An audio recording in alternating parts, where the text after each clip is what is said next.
So we're going to begin a colloquium with Emmanuel Amiot. He's from the University of Perpignan, France, and he will lecture us about some relation between mathematics and music.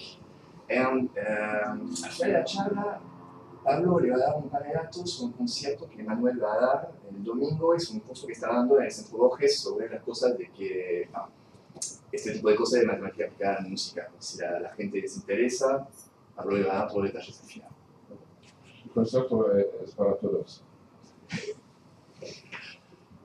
Disculpe si no hablo bien español. Podcasting. So I will do it in English. Okay, so this is about a pretty obscure domain perhaps of research in mathematics and music, but it's a very interesting one with some compositional applications.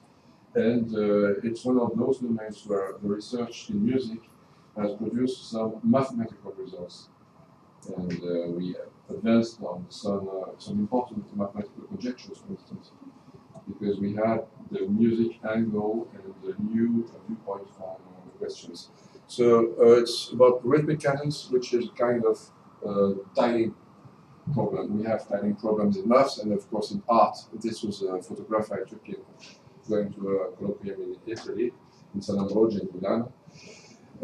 You can see that there's a repetition of this motif everywhere, and actually there are some internal symmetries into the motif. You can see that these two halves are symmetrical, one to each other, around this axis, and you could prolong the axis, well of course it's a bit skewed here, and see that the same symmetry applies throughout the tiling. So this is essentially what I'm going to do, find what is inside the tile, allowing it time, but in musical terms sometimes. This is another one showing that the geometry of the ambient space need not be plane, but of course you can have a torus, a cylinder here, or anything. Sometimes we have a torus, usually. Okay, so just to make sure that there is some production of music.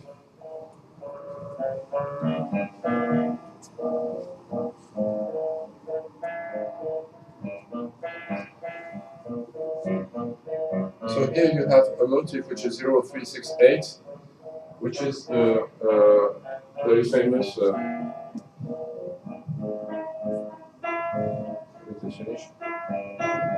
can hear it on the left hand, the motif. Of course, the habanera rhythm, which is a rhythm tango, and its articulation.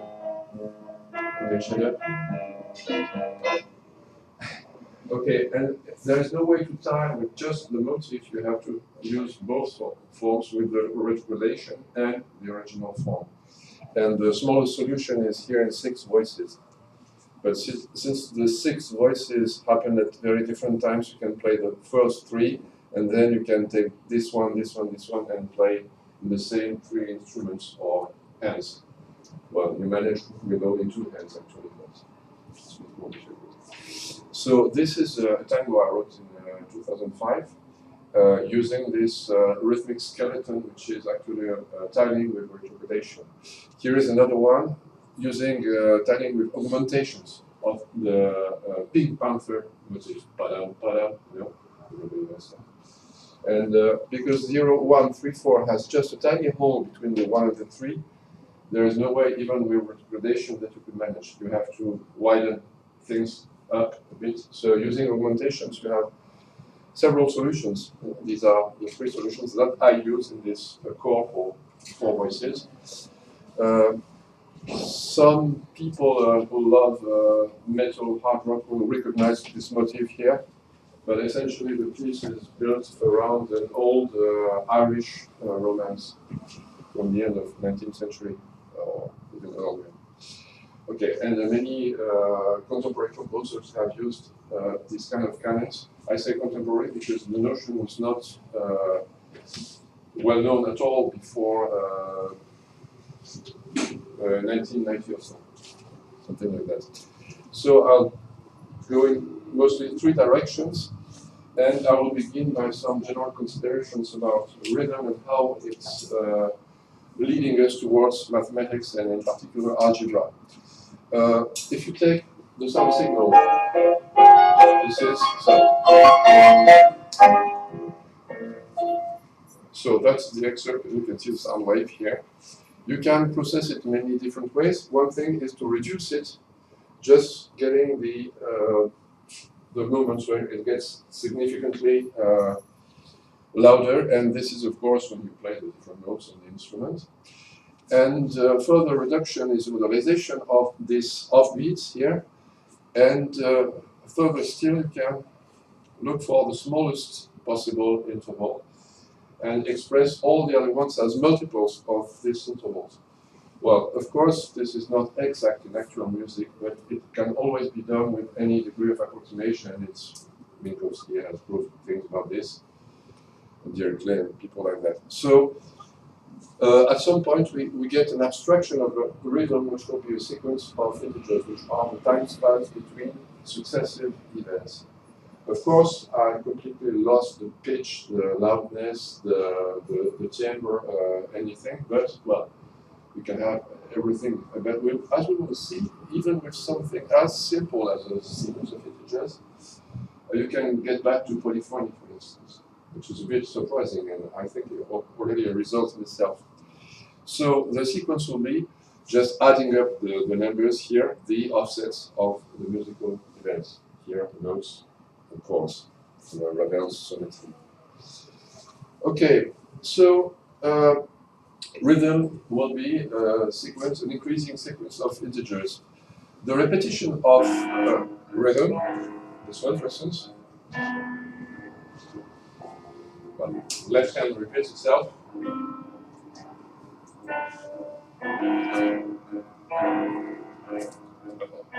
And there it's looping, okay. So you have this fundamental rhythm, always the habanera rhythm here, repeated again, and again. So the model here will be that you have this sequence, dum, ba-dum, bum, bum, ba-dum, bum, bum, which is a 4-note element in the cyclic group with order 8. So that's the model where I'm considering rhythms. Now, it might be perhaps a strange idea, but it's a natural idea, to try to take one motif and tie the complete cyclic group with this motif. This was explored in 10 years of research. It should be the subject of a movie because it was incredible. The guy was in a communist Romania at the time, and he was working by himself with the candlelight because he was not allowed to do this and so on. And he managed to send the paper was in the clothes of a friend visiting from Europe, and he managed to have it published in Perspective of New Music in 1990 in 4 successive papers, like 110 pages all told. And he had rediscovered all by himself some results of tiling theory in general. So the idea is you focus on the onsets, these moments where the notes occur, and you try to do a mosaic, like a puzzle, with always the same piece but at different places. So the difference will be where do you begin the next version. Here I've tried to begin on the second beat, but you can see that you have a coincidence here of 2 beats on the same time. So this is not allowed, just like with a puzzle. I don't have to cut pieces to fit in. So you will have to try again and try again and go a bit further.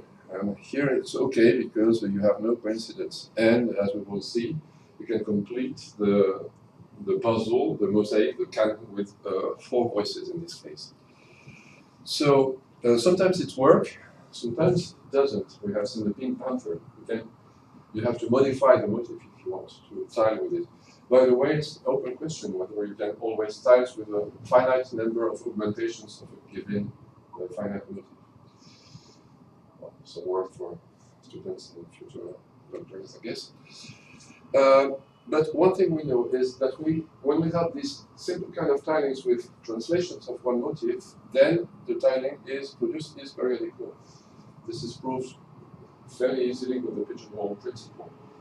The idea is that, there's only one way to fit the holes, and if it works, it works. Well, if it doesn't work, then you question. Essentially, that's it. So this is the tiling we had begun on the last slide. So that's the third and fourth voice.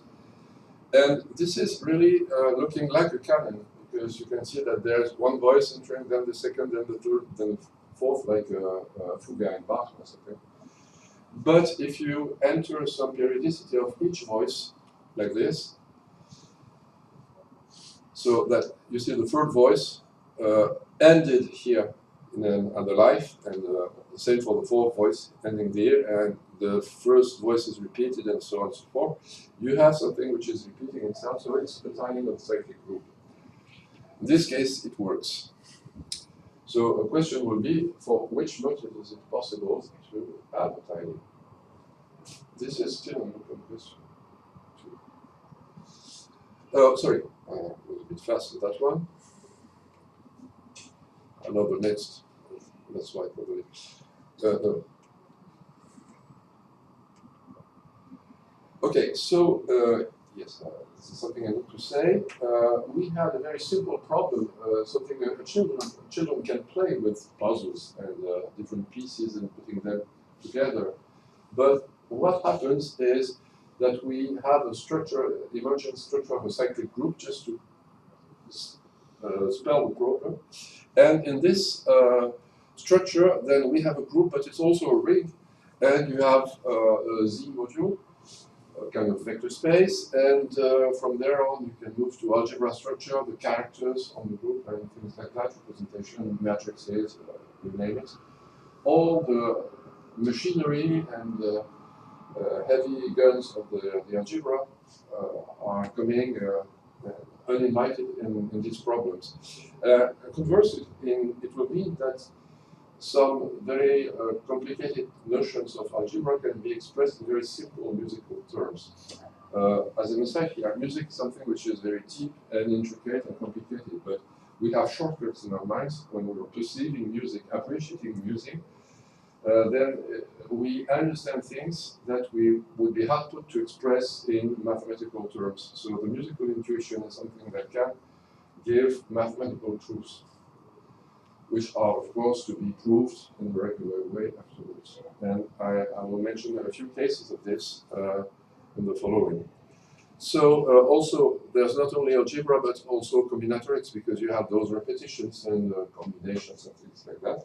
So this is also a geometrical picture of canon. You have the same motif with different offsets in, what is it, 8 voices, 12 voices. And the length is, well, it's a pretty large one here. Okay, and so we do have the algebraic machinery, and actually it appears in a number of equivalent settings. We could use distributions, that's something I mentioned in the workshop this morning, where you consider that rhythm will be, this note is played, this note is not played, this beat is not played, so that's 1, 0, 0, 0, 0, characteristic functions, which can be generalized to just vectors with other things than ones and zeros. You can consider a characteristic polynomial of these distributions, just putting the numbers here as exponents of x. And if it's cyclic, then you have to say that x to the nth is equal to x to the 0th. So it's a quotient ring of polynomials. You can use the Fourier transform, I will mention it shortly. You could use, I won't mention them, some special kinds of metrics in a sub-algebra, commutative sub-algebra of square matrices, whose diagonalized forms have on the diagonal the Fourier coefficients, just to see how things get very well together. And sometimes you're better off using the matrices for some problems, sometimes you're better with the Fourier transform, which is what I will use today, but the first results have been obtained with the polynomials. Well, anyway, you have straightforward and explicit isomorphisms throughout all these algebras. You choose what you like best. So, back to tilings. Here is a tiling which is also in the domain of pitch. As you can see, there's a C, there's also C sharp, a D, D sharp, and each of 12 notes, successive notes are played in this tiling, and this is how it looks like on the diagram. And you have also a tiling in the dimension of time, so you can go for any kind of musical event, actually. So let us modelize what happens when you have a tiling, and here I focus on tilings by translation, so it's always the same motif with no modification, instead only the moment where it begins changes.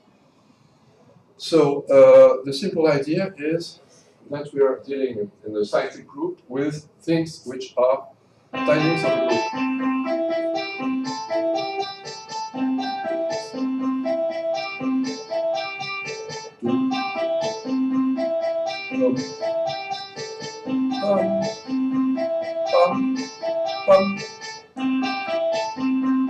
Okay, shut up.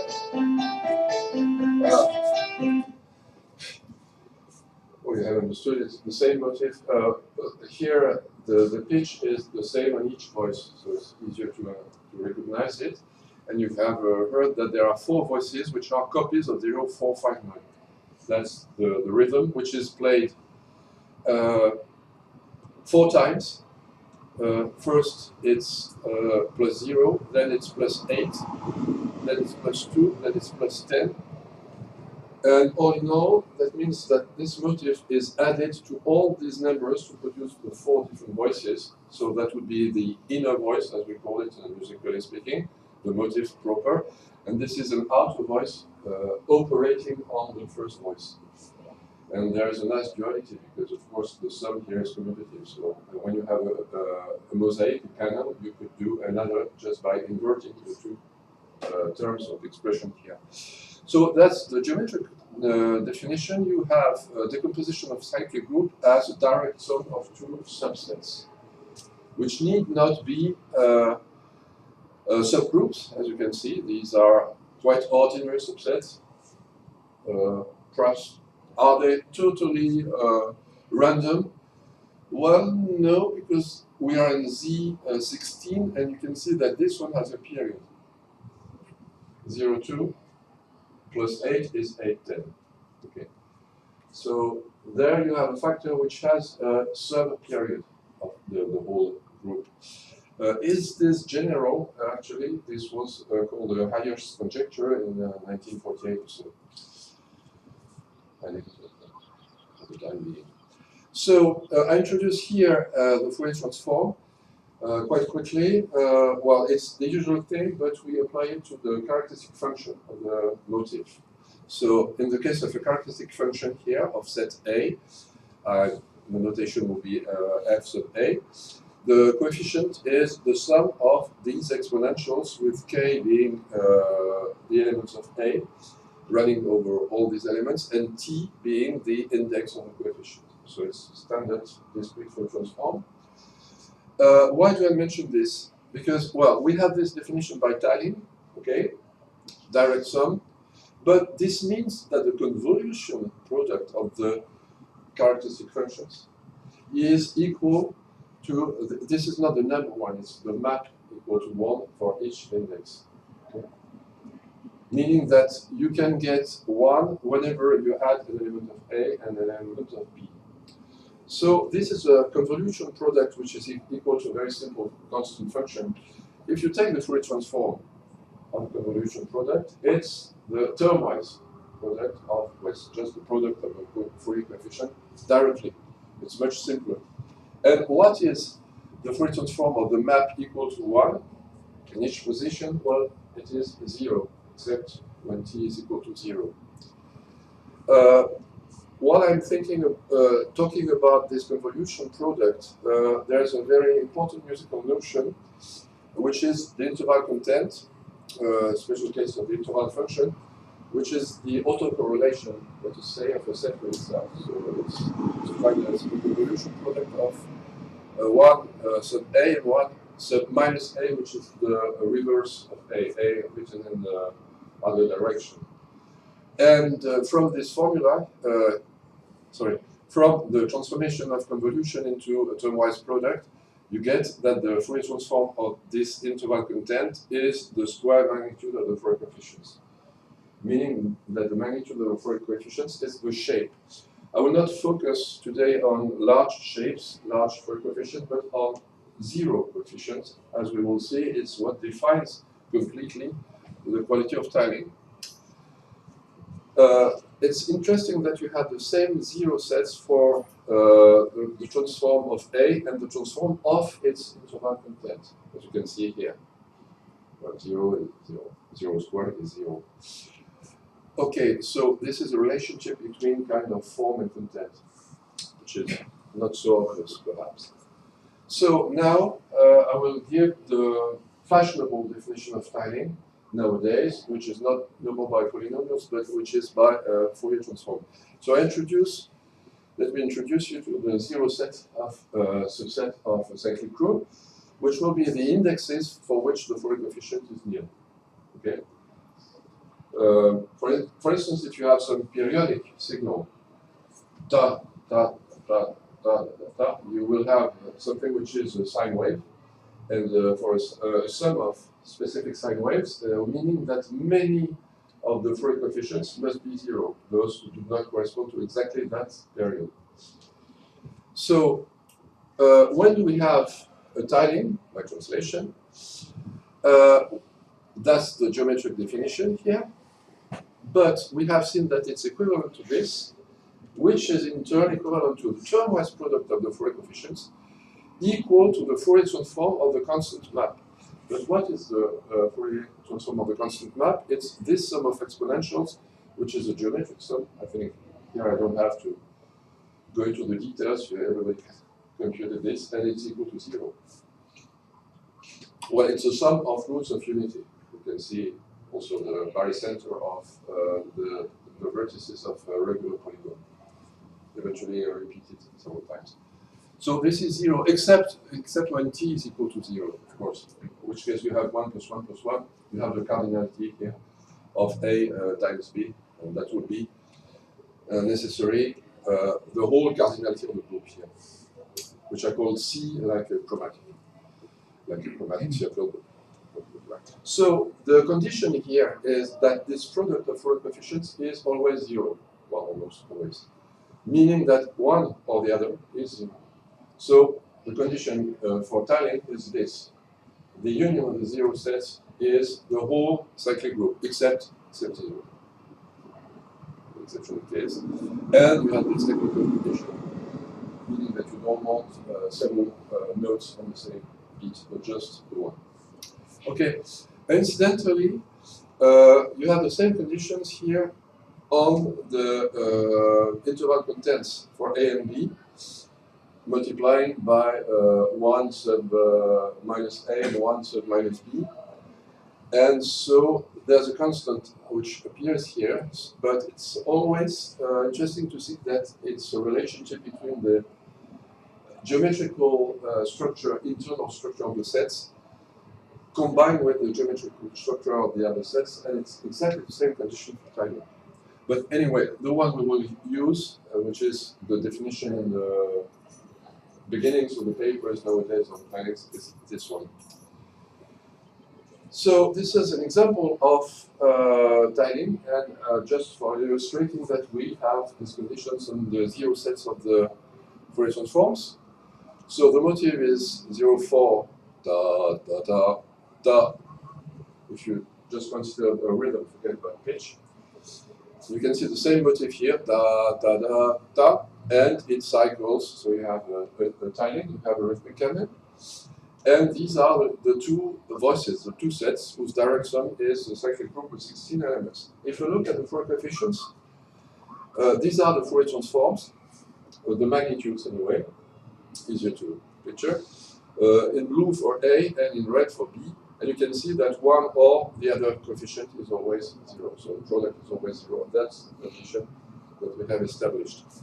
So there are many zeros for B and less for A. But you can see that you have 1, 2, 3, 4, 5, 6, 7, 8, 9, 10, 11, and so on. Everybody's there. So a short notion for those who may have heard about trigonometry. It happens in crystallography problems. When you have the same internal shape, same interval content, that means the same diffraction pattern, for instance, for crystals and X-rays and things like that, because you have diffraction when you have the light going by two different holes and reuniting afterwards. So it kind of measures the number of times you have a given interval inside an object. And you can prove it by complete calculus. The diffraction is really the square magnitude of the Fourier transform. So since the zeros here of A and A prime will be the same when they have the same shape, because all coefficients have the same size. So when it's 0, okay, 0 is the same size as 0. Then you have tiling with A whenever you tile with A prime. So that's just spelling out what I have just said. The sets of zeros are identical. This is an example of two motifs which are quite different, as you can see, and which tile with the same B. Actually, it's very easy to tile. I don't know if you can see the different points and colors, but you have 3 copies of this motif here. You just have to rotate, where is it? To rotate by 8 and then 16, and same thing here. But we can see that the internal shapes are identical by looking at the magnitudes of the 4 coefficients which are below. And as we have seen, it's the same thing as having identical interval content. So this one tiles, and hence this one tiles. This is, I think, the smallest example. Okay, so back to the general position. What happens with these sets of zeros? Can they be just any subset of the cyclic group minus 0? Well, no. And that's good, because how many subsets do you have of Z sub 16 minus 0? You would have 2 to the 15th power, which is a bit much, like 30,000 or something. But you have much less than that. As we will see, only 32 or so. And actually even less than that. Because this set must be stable by all the automorphisms of the group, of the cyclic group, the cyclic additive group. Why is this true? I will return to that later when we have made some progress and the notion. But essentially, it can be seen as the irreducibility of cyclotomic polynomials, which is not, well, kindergarten mathematics anymore. Just as an illustration, so this means, well, for instance, in Z16, there are only the possible orders of elements would be 2, 4, 8, and 16, since we have removed the neutral element of 0, which has order 1. So you have only 4 orders, and hence you have only 16 subsets, including the empty subsets, which is not very interesting. And in Z12, you will have only 32, instead of 2,000 and more. So you can see here that we have 2 different orders here. Remember, we are in Z16. 4 and 12 are the elements with order exactly 4. 4 plus 4 plus 4 plus 4. 4 times is 0, and so it's 12 plus 12 4 times. And the odd numbers, of course, are elements with order 16. Since they are odd, you need to do the addition of the whole 16 times to get 0. So this works. And I have not proved it here, but bear with me half an hour more, and it's okay. So this means that when you have a condition on zeros pertaining to some particular set, we define an ideal in a ring or in algebra, even with some topology if you like. Because when you have this general condition here, that a product of distributions, the characteristic functions, is equal to something, then when you multiply one of those distributions, say S, by anything, you still have the result, which will be very simple, because multiplying any distribution with a constant distribution just makes up a constant distribution. So it's the cardinality of the this distribution here. Because you multiply always by the same thing, regardless of the index. So this is the stability by external product defines an ideal. And so the set of all distributions which tile with the given outer voice, a given set of the different entries of the voices, will be an ideal. And it's characterized by the condition that the zeros will complement those of the outer voice. So a given set of zeros. I think I'll return to this later if I have time, but this was really instrumental in the search for, exhaustive search for certain types of rhythmic canons that we endeavored in 2008, 9, something like that, and which produced some good results with really specialists of tilings, which were not musicians at all, but who came because they could see that we were making progress in this domain with our musical ideas here. I told you that we had 32 possible ideals instead of 2,000. Actually, it's even less than that because we can have some more precise conditions for tiling. Well, when we know that the orders of the elements in the zero sets must be respected, I mean, when you have one element with order 16, you have all elements of order 16.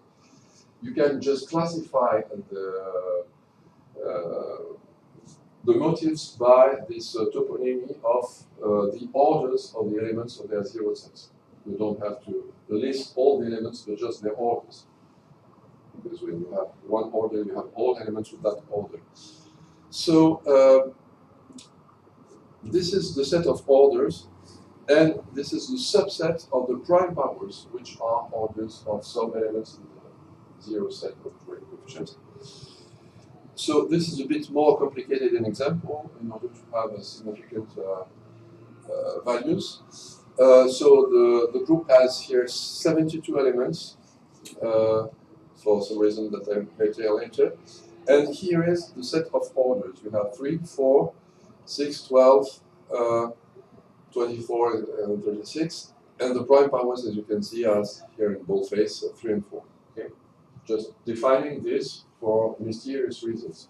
But you will see that it works when I state the conditions. So A tiles with several complements B such that the orders are all the other orders available, which must divide 72 by Lagrange's theorem. So these are 2, 8, 9 prime powers, and also 18 and 72 itself. Okay. So the prime powers here would be 2, 8, and 9. Okay. Easy. Now the conditions are 2. The first condition is a condition on the cardinality of the motif, which must be the product of a prime whose power appears in S sub A. It's a bit technical, but it's quite easy to check. For instance, here we had 3 and 4, which are the prime powers. Powers of 3 and 2, so 3 times 2 must be the cardinality of A, which is the case. See, easy, very simple to check. This is the simple one. This is the complicated one, which is a partial stability by product. But it works only for prime powers. Powers of distinct primes, actually. If you have 2, like for instance in B, you had 2 and 8, you won't consider 2 times 8, because it's powers of the same prime. But when it's powers of different primes, you want their product to be in the available orders of elements in the zero sets. That's condition T2. Here you have 3 and 4, and the product must be in RA, and indeed it is, since it's 12, and you can see it there. Okay. So the number of possible RAs satisfying T2, like in Z12, are these ones. But you cannot have, say, a set like 2, 3, 4, 9 without 6, because the second condition would not be satisfied. So you exclude many of the subsets available. And you have only, I don't know, 16 instead of 32, so further reduction. But there I'm saying something that I haven't stated, which is that these conditions are necessary for tiling. But what the heck, is there a relationship? Well, there is, but the relationship is a bit complicated. Sorry about that, but that's the state of the art in question. And we have made little progress since 1998, which was the moment of the publication of paper by Kovan and Meyerowitz. So, if you have a tiling, then T1 is true. This is fairly easy to prove. They did it still with polynomials at the time. It was a bit prehistoric. But anyway, if you have T1 plus T2, this is a bit more complicated, but you can produce a B such that A, O plus B is the whole group. So you have a tiling in this case. What is interesting is that you have explicitly the B. This was very useful for the search for canons for given periods, which we did, well, like 15 years after Cohen and Meyerowitz. And this is really difficult. When you have a not very composite number for the cardinality of the cyclic group, then you must have T1 and T2. We already knew about T1, but the T2 becomes necessary when C is not too complicated. This works, of course, when there is only one prime power. Almost obvious in that case, actually. Now there is a last condition, which is not in Cohen-Meyerowitz, but it's in the same spirit. When C is not too complicated, that's the condition of Hires groups, which are groups where you don't have a counterexample to Hires conjecture that I mentioned, then you must have T2. Also, I state here another condition related to T1 and T2, which is the spectral condition, which I will explicit a bit later. And this is linked to Fugler's conjecture, maybe a link between geometry and the algebra, like one. We have links like the Lagrange program, things like that, but not the same level, but still an open conjecture. So this was proved by Cohen and Meyerowitz, especially that one, which is really, really difficult. This by myself, and this by Isabelle Rabat later on. So we can ask the question, because it looks like T2 would be necessary for tiling, but is it always necessary? We don't know. So probably we have no counterexample, obviously, but it's no good question. And actually, it's good to see that Cohen and Meyerowitz do not state the conjecture, which is often referred to as the Cohen-Meyerowitz conjecture, but it's not. They're cautious about it. And don't ask me, because I thought it was true, then that it was false, then again it was true like 10 times, and I'm not sure anymore. Well, so one interesting idea in what I've proved here is something musical. When you don't look at direct sums or products of Fourier transforms, but just hear canons. Sometimes, look at this canon. That would be pim pim pum pum pim pim pum pum pim pim pum pum. Well, the period is not 18, it's like 4. So you have repetitions here of this. Oh, okay, I've played different notes, different colors. So you can reduce this to just a repetition of the 2-note motif with 3 different notes. This can be further reduced. There are different ways of reduction possible. Since you have 2 notes here, it's a repetition of 1 note in each voice. So I think I have an audio. I've lost the audio here. Well, never mind. So you had here 0, 1, 2, 3, 4, 5, 8, 9. And the offset here being 0 in this voice and 2 in this voice. So that's exactly the numbers of this canon here. But 0, 1, 4, 5, 8, 9 is a direct sum itself. So it can be reduced as direct sum. And 0, 1 is the direct sum of 0 plus different offsets. And so on and so forth. 0, 4, 8 will be also just a repetition of a single note.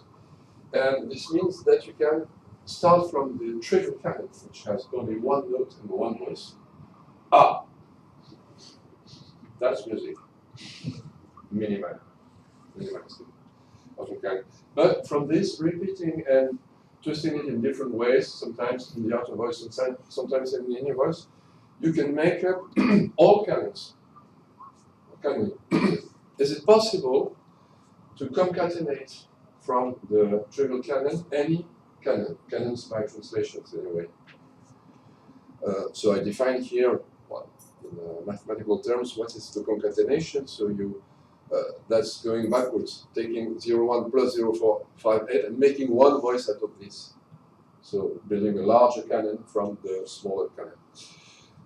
So the inverse operation would be deconcatenation. Can you always deconcatenate? That's actually equivalent to Hayer's conjectures. And Vusa, who did not know about Hayer's conjecture, found counterexample and found, moreover, the quite difficult conditions. It took 40 years to several top-notch mathematicians to find this from the time of Hayer's conjecture. And these classifications of possibilities of decomposition in direction was only finished in the 70s, so by sense. So there are counterexamples. There are canons which cannot be reduced. Neither of the voices has a smaller period than the whole period of the whole group. But it's not easy to find them. The smallest possibility is in Z72. So that's why I have given examples of this cardinality before. And the next is 108 and things like that. Okay. So here is a technical condition which is very important, actually not for theory, but for computational applications. Because when we were looking for different ideals with given values of RA, when we want a Vusa canon without periodicity of A nor of B, we want to be able to know if A is periodic or if B is periodic.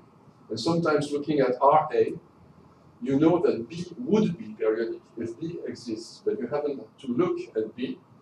Just you know RB is just the missing divisors of C, the cardinality, and looking at these numbers, you can extract with this bit technical but easy to check by computer, for instance, even by hand. You can see if one motif or the complement motif would be periodic. So you can prune the search in the tree of different possibilities. This is something that we did on several years, looking on for a Vusa canon, and we have exhaustive lists for the 5, 6. Well, I'm not sure about one case, this one, of Vusa canons. Here you have only like 12, and here 7,000. But this is not much because ordinary canons with periods, even for 72, are already I think 7 million, something like that. So I'm talking about 12 versus 7 million. Vusa canons are exceptional. It's a bit like the prime numbers actually, because any canon can be concatenated from. Here's one. Oh, okay. First, yes. The condition here for highest groups, which are the groups where you cannot have a Vusa canon, you cannot have. You can always deconcatenate when the cardinality of the cyclic group has this form, 5 distinct forms. You see, not very composite. And when C does not have this form, then you may have these values, 72 and so on. Yes, 72 is not, it has 2 prime factors, but one is cubed and not square, so it's not either of those cases. And so this is an example. Oh yes, I didn't have a sound. Sorry about that.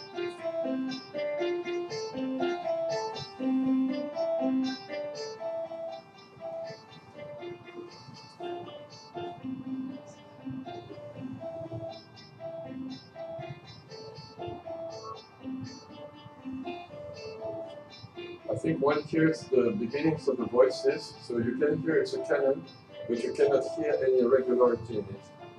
And it's true, there is no regularity even either in the voices themselves or in the sequence of the different entries, the offsets of the different voices. And that is actually one of the smallest.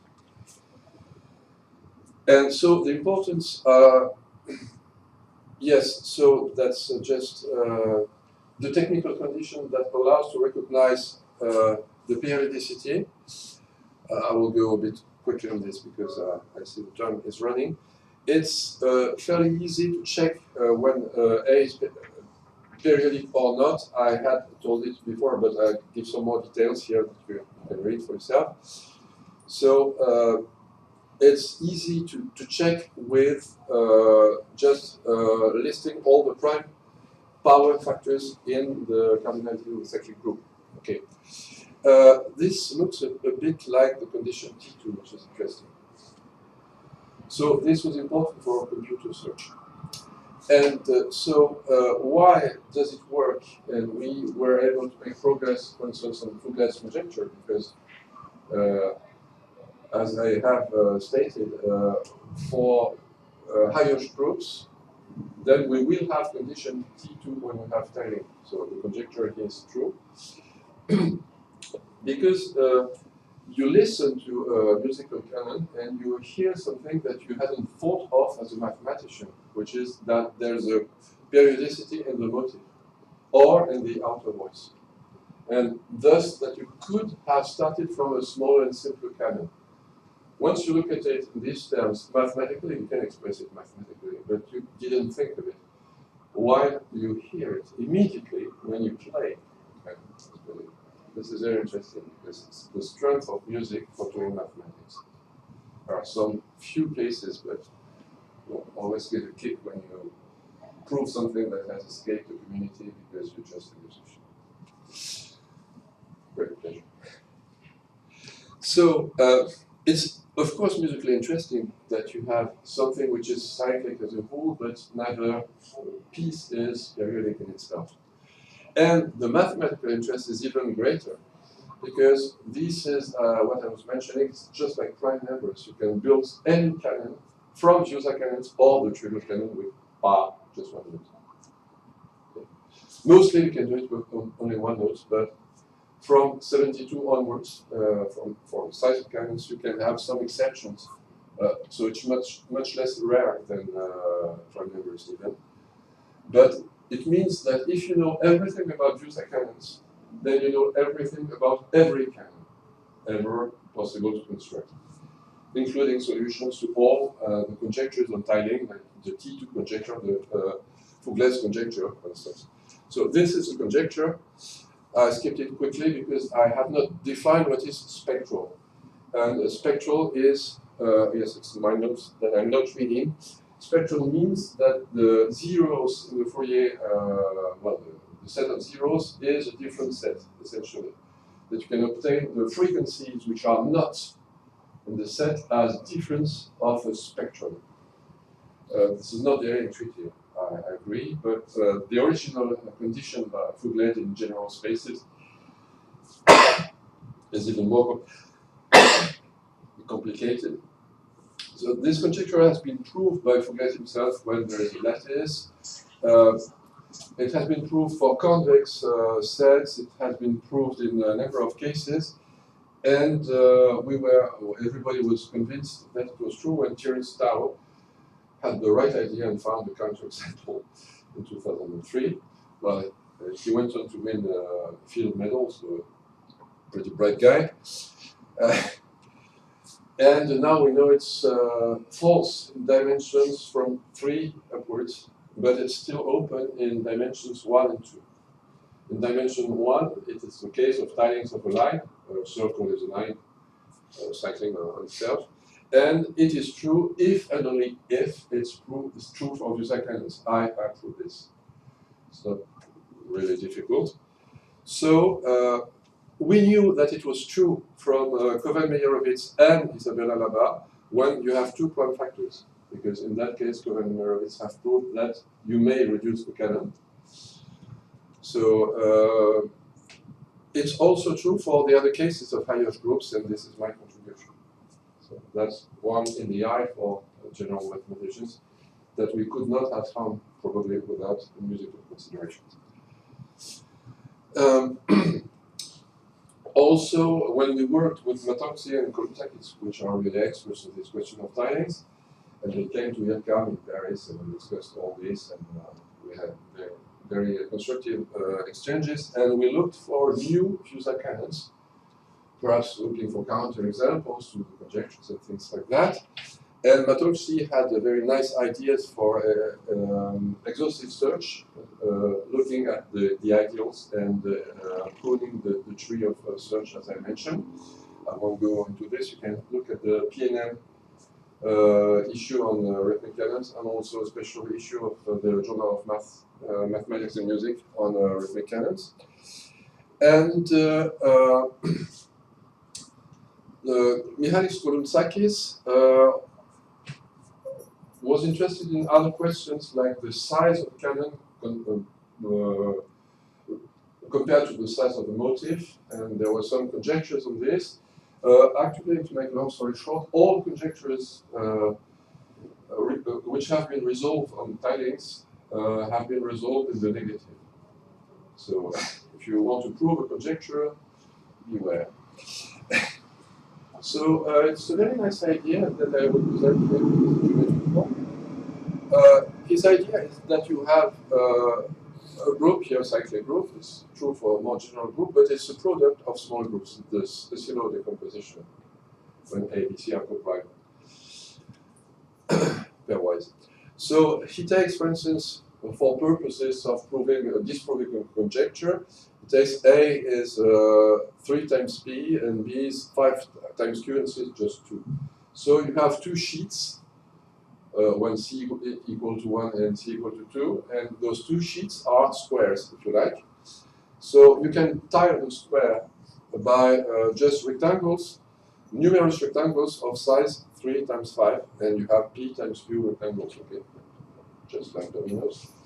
And you have this on 2 sheets, and you have just the idea of pushing like a row here and a column there, and then something which is completely regular and periodic ceases to be periodic. That's the idea. So a very geometrical idea. So you take the backtrain isomorphic to the original cyclic group, and you have a tiling, which is a Fusa canon, because both parts will be non-periodic. So you can see here the motif, bam, bam, bam, bam, bam, completely periodic, a metronome. Nothing is more periodic than that. The set of the different offsets is perhaps not so periodic. Well, it's just 1, 2, 3, 4, 5. Okay, but then look at this row here. The yellow spots. Just shift them. Then the motif has changed. It's not periodic anymore. So now we have a Fusa canon. Very simple idea. It's not exhaustive, but it allowed the guys to disprove these conjectures on the length of the canons and things like that. Okay, so my last part is about some unexpected aspects of tilings, which are Galois theoretical. Why? It came really as a bit of a surprise. I think I was the first to discover this. It has been used afterwards, some preprints by Isabella Lambert-Racine.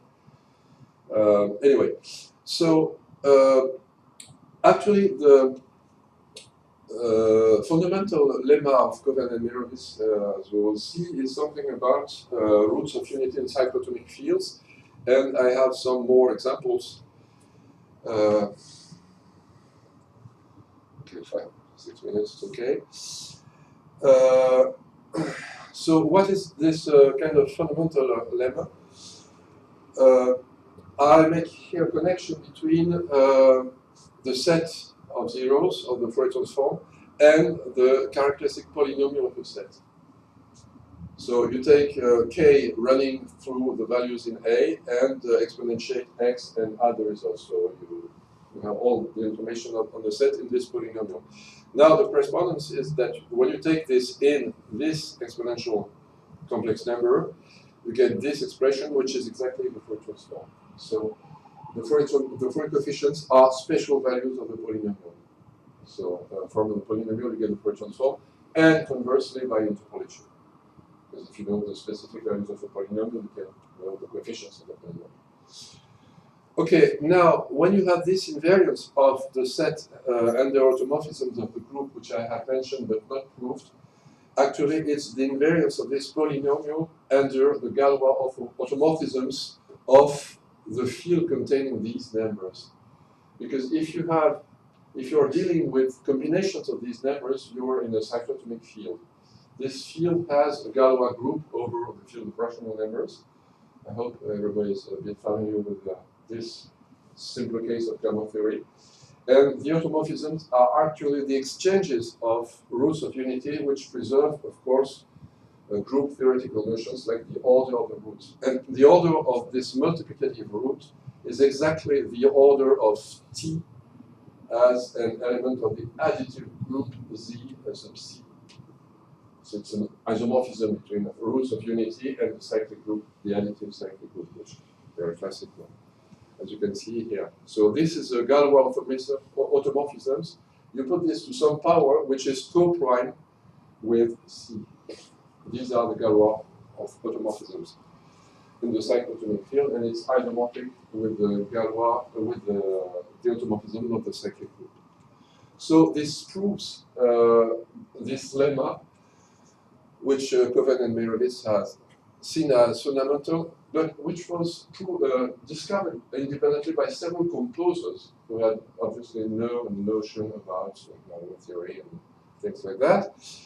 But experimentally, they had seen that, which is, I don't know, impressive. So this is the idea, and this is what it proves. Exactly. When you turn A into MA, you turn the polynomial into A in x to the nth power. And you must have this relationship, which is actually tiling, meaning the direct sum is equal to 1, 1, 1, 1, 1, all the elements. And you must preserve this quantity when you change here x to the nth. That's the lemma. And this is just a quick example, just to show it works. What is RA here? You have here the 8th roots of unity, and here you have 10th roots of unity, and also minus 1, which is root with order 2. So since I'm tiling modulo 16, 10 is not a divisor of 16, so it's irrelevant. I throw it out. Now, considering the third power, for instance, 3 is co-prime with 16, you get this polynomial, which you can factor again as this. And in this, you recognize actually this factor and this factor. So you get again 8 into. You haven't lost these elements of RA by this transformation. It's an example of this lemma. And this works because this is, when you do it to the roots of unity, this is a Galois automorphisms, which preserves the roots of unity of order 16 or less. So another case with Galois reasoning. This is 2 cases of tilings with a very simple motive, but this time with augmentation. So far I've done only translation, this is augmentation. And you can see here that you have augmentation by ratio 1, by ratio 2, by ratio 4, by ratio 5, I think, and this should be 7. But here you have augmentations with ratio 9, 3, and 6, which are multiples of 3. And it's something that was discovered by a composer, Tom Johnson, who was trying these minimal tilings with augmentations of a very simple motive. And either you have no multiple of 3 in the ratios, or you have all multiples of 3. At least 3 distinct. Why? This is again something around roots of unity and thus cyclotomic field. A very simple one, the third cyclotomic field, with the roots of order 3. So you turn this tiling into polynomials. And for instance, this polynomial here will be with an offset of 5 and a step of 7. So that would be x5 times phi sub 3 of x 7 to the 7th. And now, when you plug j, third root of unity, cubic root of unity, into these polynomials, you get 0, 1 k is co-prime with 3. So all the voices here will contribute 0. That's what happened in this case. But in this case, you have 3 voices which give something which is not 0. And if it's not 0, what is it? It's x to the dth. Because here, this part will be equal to 1 plus 1 plus 1. So that's 3 times j to the dth power. And so you must have different powers of j whose sum is 0. And you need 3 of them. So that's a proof of what we could call Johnson's conjecture here. And again, it's about invariance of roots under the Galois automorphisms, because you can exchange j and j squared. The original problem that set me to Galois theory is this tiling here, motif, but you hear the augmentation here.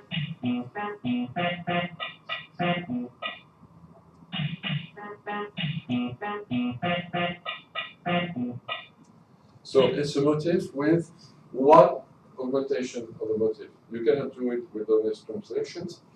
You can do it with many augmentations and all kinds of lengths. You can find it by computer, not really otherwise. And always Tom Johnson mentioned in 2001 that he had found by computer on a program by Andronic Tangier that all the solutions had a length which was a multiple of 15. Why 15? Well, we can understand 3 because we have 3 notes, of course, but why 15? Why 5? And the answer is Galoisian. Actually, it's because when you write down the polynomial here, I'll make it short, which is 1 plus x plus x4, Johnson's polynomial, so I call it j.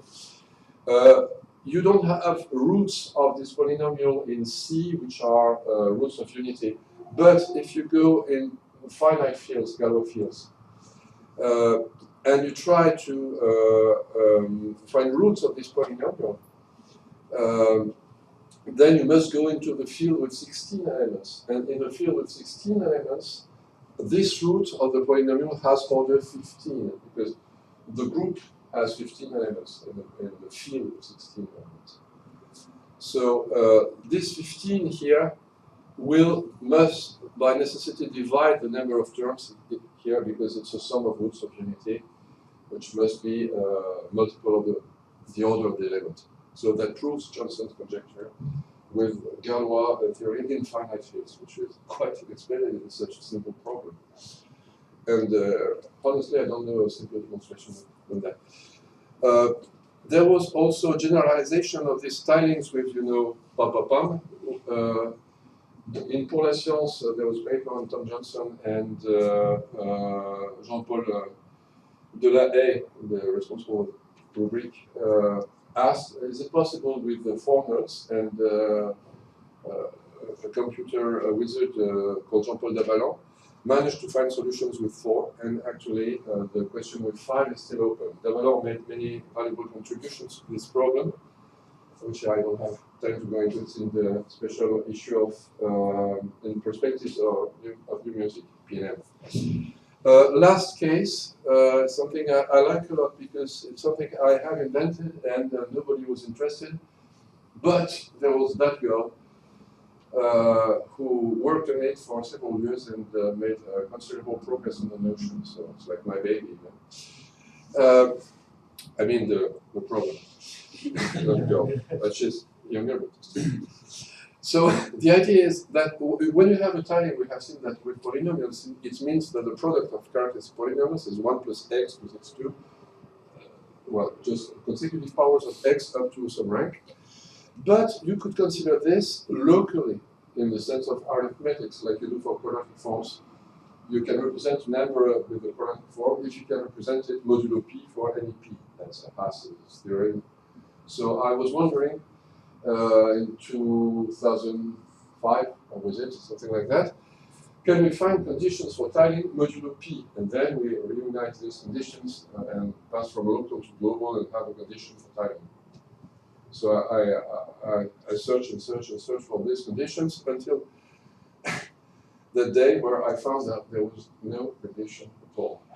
So any motif tiles modulo P, meaning that you have this polynomial identity where the number of notes here, the coefficient of the x, is 1 but modulo P. So for P equal to 2, for instance, you can have 1 or 3 notes or 5. And this is an instance of tiling with this motif 0, 1, 4. You cannot tile regularly, but you can tile modulo 2. That's the simple solution. So they always exist. The proof is also something with finite fields and roots of polynomials, essentially. And Amiot core then went all the way to the PhD on this subject. She first proved when she was only a student that the greedy algorithm is optimal for finding solutions, because my algorithm for finding solutions was using Galois fields and things like that, so terrible. She just tried the simple way, and she proved it was the optimal way, which is very nice. Here's an instance. And also, and that was the subject of her PhD, she managed to find the length of those tilings in the special case of a motif with 3 elements, which is already quite complicated. There's a lovely recursion on the construction in tables of numbers and matrices. Well, you have to look into believe it. And so there's a nice result, well, only for P equal to 2, but she has some new ideas for other primes. And the length is essentially a power of 4, and the number of voices, it's the difference between the power of 4 and the power of 3. It's very nice. Okay, so that's, I've been talking a bit more than 1 hour, so I think it's enough. Well, I hope on this very tiny piece of mathematical music to have shown that you can ask some musical questions, and bang, you step in very deep mathematical questions, and sometimes answers, which is much better, of course. So we have seen some results of pure mathematics which have come from musical questions, and it is really a trend that I wish we continue to develop, because of course we do this in physics or sometimes biology. We have questions and we discover mathematical theorems, but it works really well in music. So here it was, as you have seen, just rhythms, things you can play like 3 people clapping their hands, and you have vocal problems, footplates, things like that. So there's plenty to be done, and I'm happy to see young scientists around here, because there are many PhD topics out there just to grab, and results to find, which is something that's not so easy in other domains of mathematics, perhaps. So, okay, and thanks for the attention.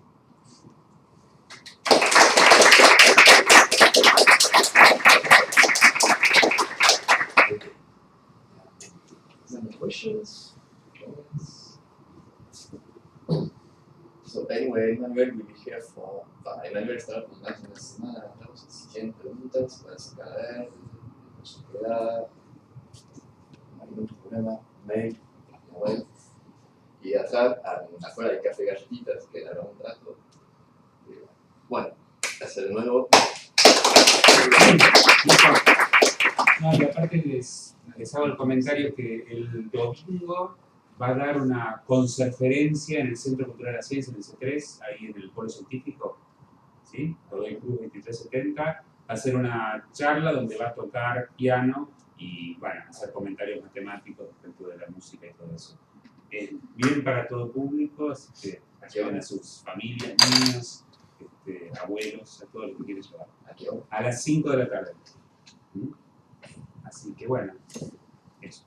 Cualquier cosa que les interese sobre el workshop, que ya empezó hoy en realidad, pero continúa por 3 encuentros más, me pueden mandar un mail y yo les mando toda la información. Muy bien, muchas gracias.